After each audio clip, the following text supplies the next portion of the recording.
आज मैं आपके लिए एक ऐसी रेसिपी लेकर आई हूँ जिसे ना खाने वाला बंदा भी शौक से खाएगा। एक की जगह 2 रोटियां खाने पर मजबूर हो जाएगा। इससे पहले भी एक रेसिपी मैं आपको ऑलरेडी दे चुकी हूँ उस रेसिपी की, वो आपने बहुत ज़्यादा पसंद की थी। तो आपकी उस पसंद की हुई वीडियो की वजह से आपके लिए सिंपल, आसान और बेहद डिलीशियस इस रेसिपी को बेहद आसान तरीके से बनाने की रेसिपी लेकर आई हूँ। तो चलें फिर रेसिपी को बनाना स्टार्ट कर लेते हैं।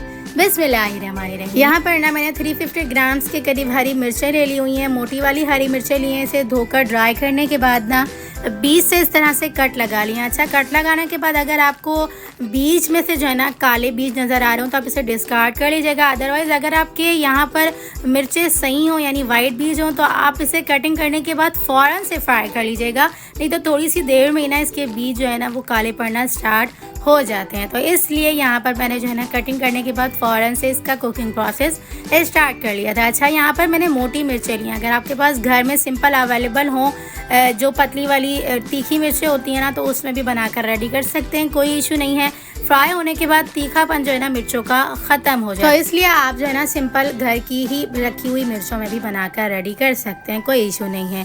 अब हम यहाँ पर एक पैन लेंगे। इसके अंदर हमने 3 टेबल स्पून जो है ना चम्मच खाने के जो होते हैं ना, यहाँ पर हमने तेल लिया। यहाँ पर हमने 1 टेबल स्पून शाह जीरा, हाफ टी स्पून साबित धनिया, हाफ टी स्पून राई दाना, हाफ टी स्पून मेथी दाना, 1 टेबल स्पून कलौंजी ऐड कर लिए।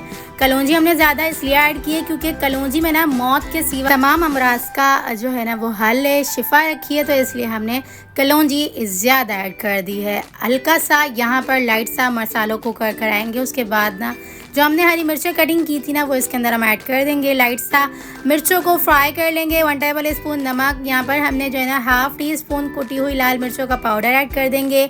पिंच बराबर हल्दी ऐड कर देंगे। साथ ही 1 टेबल स्पून धनिया पाउडर ऐड कर देंगे। अच्छा, यहाँ पर ना एक अच्छा सा कलर देने के लिए यहाँ पर मैंने कश्मीरी लाल मिर्चों का पाउडर हाफ टी स्पून के करीब ऐड कर दिया है। हल्की सी मिक्सिंग करेंगे, मसालों को वेल कंबाइन करेंगे, इस तरह से ग्रेवी निकल के आ जाएगी।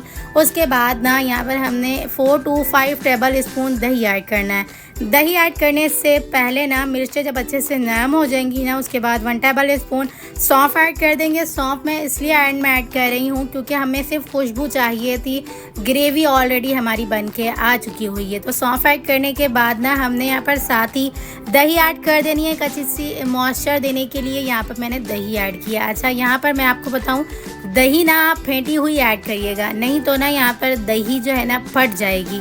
कुकिंग प्रोसेस में हमेशा दही को जो है ना फेंट कर ही ऐड किया करें। अच्छे से मिक्सिंग कर लेंगे। उसके बाद ना 4 से 5 मिनट तक इसे ढक्कन बंद करके कुक कर लेंगे। इसी तरह से हमारी मज़ेदार सी चटपटी करारी दही मिर्च बन के रेडी हो चुकी हुई है। तो हमेशा की तरह इस रेसिपी को भी एक लाइक ज़रूर से देखे जाइए। ग्रेवी आप देख सकते हैं कितनी अच्छी सी बन के आ चुकी हुई है। हल्की फुल्की सी ग्रेवी जो है ना रोटी के साथ अच्छी लगती है, तो एक मिर्च और ग्रेवी के साथ इसे एंजॉय कर सकते हैं पराठे, दाल चावल के साथ, तो इसे 4 चांद ही लग जाएंगे। तो मज़ेदार सी इस रेसिपी को ज़रूर से अपनी फ्रेंड्स और फैमिली मेम्बर्स के साथ शेयर करिएगा और मुझे अपना फीडबैक ज़रूर से दीजिएगा आपको ये रेसिपी कैसी लगी। तो चलें फिर मिलते हैं नेक्स्ट वीडियो में। जब तक अपना ख्याल रखिएगा, मुझे दुआओं में याद रखिएगा। मिलते हैं नेक्स्ट वीडियो में बहुत ही आसान, सिंपल और यूनिक सी रेसिपी के साथ। अल्लाह हाफ़िज़।